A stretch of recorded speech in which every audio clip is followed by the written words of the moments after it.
Hey, hi students, welcome to Magic Max Tamil. இப்போ நம்ம exercise 1.3 போயிடலாம். ஆல்ரெடி எக்ஸசைஸ் 1.1 வந்து அடிஷன் ஆஃப் இண்டிஜஸ் பார்த்தோம். நெக்ஸ்ட் வந்து 1.2 வந்து சப்ராக்ஷன் ஆஃப் இண்டிஜஸ் பார்த்தோம். இப்போ அதில் பார்க்க போகிறது என்னன்னா மல்டிப்ளிகேஷன் பார்க்க போகிறோம். சரி, ஃபர்ஸ்ட் கொஸ்டின் என்னன்னா fill in the blanks. First கொஸ்டினில் first one -80 into dash equal to -80. அதாவது -80யோட எந்த நம்பர் மல்டிபிள் பண்ணா அதே சேம் நம்பர் வரும்னு சொல்லியிருக்காங்க. நம்ம அதை ஆல்ரெடி பார்த்துருக்கோம். என்ன பார்த்துருக்கோம்? ஐடென்டி ப்ராப்பர்ட்டி ஆஃப் அடிஷன்னா 0 ஆட் பண்ணணும். ஐடென்டி ப்ராப்பர்ட்டி ஆஃப் மல்டிப்ளிகேஷனா 1ஆல மல்டிபிள் பண்ணணும். 1ஆல மல்டிபிள் பண்ணா சேம் நம்பர் தான் வரும். ஸோ -80 இன்ட்டு இங்கே எதை மல்டிபிள் பண்ணா அதே நம்பர் வரும் 1. 1 is the correct answer. 80 into 1 80. இங்க மைனஸ் இருக்கு, இங்க எதுவுமே இல்லை plus. So minus into plus ரெண்டு டிஃபரன்ஸ் என்ன மல்டிபிள் பண்ண என்ன வரும்? மைனஸ். இங்க இந்த நம்பரை அதே நம்பர் ஆன்சர் வருதுன்னா 1ஆல மல்டிபிள் பண்ணாதான் அதே ஆன்சர் வரும். சரி, இப்போ பாருங்க second question -10 into dash equal to 20 இருக்கு. சரியா? இப்போ இங்க மைனஸ் இருக்கு, ஆனா இங்க கொஸ்டின்ல வந்து பிளஸ்ல கொடுத்துருக்காங்க. அப்பனா நம்ம இங்க மைனஸ் இங்க பிளஸ்ல நம்ம போட்டோம்னா மைனஸ் இன்ட்டு பிளஸ் இங்க மைனஸ் சைன் வந்திருக்கணும். ஆனா இங்க பிளஸ் சைன் வந்திருக்கறனால இப்ப இங்க என்ன வந்திருக்கும்? சேம் சைன் வந்திருக்குமா இருக்கும். மைனஸ் இன்ட்டு மைனஸ் பிளஸ்ஸா இருக்கும். சரி, இப்போ 10ஓட எதை மல்டிபிள் பண்ணா 20 வரணும்னா ஃபர்ஸ்ட் 1 டேபிள பண்ணி பாருங்க. 10 1s are 10 வரல. 10 2s are 20. அப்ப நீங்க என்ன வரும்? 2 வரும். ஓகேவா? பாருங்க, நம்பர் மல்டிபிள் பண்ணுங்க. 10 2s are 20. Minus into minus plus. ரெண்டு சேம் சைனை மல்டிபிள் பண்ணா பிளஸ் வரும். ரெண்டு டிஃபரன்ஸ் சைனை மல்டிபிள் பண்ணா மைனஸ் வரும். நல்லா இங்க பாருங்க, ரெண்டுமே சேம் சைன்.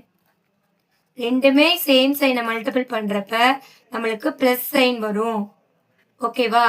ரெண்டுமே டிஃபரன்ஸ் சைனை மல்டிபிள் பண்றப்ப நம்மளுக்கு என்ன வரும்? மைனஸ் வரும். இது வந்து பேசிக். இதை வந்து தெரிஞ்சுக்கிட்டா ஆல்ரெடி உங்களுக்கு இன்ட்ரோடக்ஷன் நான் போட்டிருப்பேன். சரி, இப்போ இதை நம்ம கண்டுபிடிக்கலாமா? சரி, இப்ப இங்க 100 இருக்கு, இங்க ஆன்சர்ல மைனஸ் இருக்கு, எதுவுமே இல்லை. அப்பனா இங்க ஏதோ நம்பர் போடுறோம், அது மைனஸ் நம்பர் இருந்தா மட்டும்தான் இது ரெண்டு மல்டிபிள் பண்றப்ப மைனஸ் வரும். ஓகேவா? இங்க பிளஸ் இருக்கு, இங்க மைனஸ் போட்டா ரெண்டுமே டிஃபரன்ஸ் சைன், ஆன்சர் என்ன வரும்? மைனஸ் வந்துடும். அப்பனா இங்க என்ன போடணும்? நம்ம மைனஸ் போடணும். பிளஸ் இன்ட்டு மைனஸ் மைனஸ் வந்துருச்சு. நெக்ஸ்ட் நம்பர் பாருங்க, 500 வருது. இப்போ 100 1ஆல மல்டிபிள் பண்ணா 100 வரும். 100 2s are 200. 100 3s are 300. 100 4s are 400. 100 5s are 500. அப்ப நீங்க என்ன வரும்? 5. ஸோ 100 மைனஸ் 5ஆல மல்டிபிள் பண்றப்ப நம்மளுக்கு -100 வருது. ஃபர்ஸ்ட் சைனை கரெக்டா போட்டுட்டீங்கன்னா ஈஸியா நெக்ஸ்ட் நம்பர் நம்ம போட்டுடலாம். நெக்ஸ்ட் ஃபோர்த் சம் பாருங்க. இங்க டேஷ் கொடுத்துருக்காங்க. Dash into -9 equal to -45. இப்ப ஆன்சர்ல மைனஸ் வந்திருக்கு. இப்போ இங்க வந்து கொஸ்டின் இங்க கண்டுபிடிக்கிற இந்த இடத்துல ஒரு நம்பர் போட்டோம்னா இங்க நம்ம மைனஸ் போட்டோம்னா மைனஸ் இன்ட்டு மைனஸ் இங்க பிளஸ் வந்துடும். அப்ப நம்ம இங்க என்ன போடணும்? இங்க பிளஸ் தான் ரைட் பண்ணணும். So plus into minus minus வந்துருச்சு. அப்ப 9 எதால மல்டிபிள் பண்ணா 45 வரும்னு பார்க்கணும். சரி, ஃபர்ஸ்ட் என்ன பண்ணலாம்?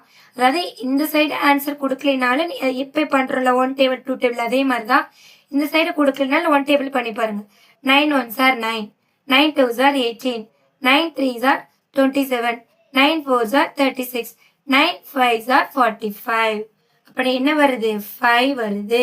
இப்போ 5 9s are 45 வந்துருச்சு. பிளஸ் இன்ட்டு மைனஸ் டிஃபரன்ஸ் ஆயினா ஆன்சர் மைனஸ் வந்துருச்சு. சரியா? சரி, இப்ப ஆன்சர்ல 0 வந்துருச்சு. ஓகேவா? அப்பனா எந்த நம்பரையும் 0வால மல்டிபிள் பண்றப்ப என்ன வரும்? ஆன்சர் 0 வரும். So 0 into anything 0. அப்ப நீங்க 0வால மல்டிபிள் பண்ணா மட்டும்தான் ஆன்சர் என்ன வரும்? 0 வரும். So 0 into 75 0. அவ்வளோதான். எக்ஸசைஸ் 1.3ல ஃபர்ஸ்ட் சம் நம்ம கம்ப்ளீட் பண்ணிட்டோம். உங்களுக்கு புரிஞ்சிருக்கும்னு நினைக்கிறேன். ரெண்டு சேம் சைனை மல்டிபிள் பண்ணா நீங்க என்ன பண்ணும்? பிளஸ் சைன் போடணும். ரெண்டு டிஃபரன்ஸ் சைனை மல்டிபிள் பண்றப்ப மைனஸ் போடணும். வேற ஒண்ணுமே கிடையாது. ஓகேவா? நெக்ஸ்ட் கொஸ்டின் போலாம்.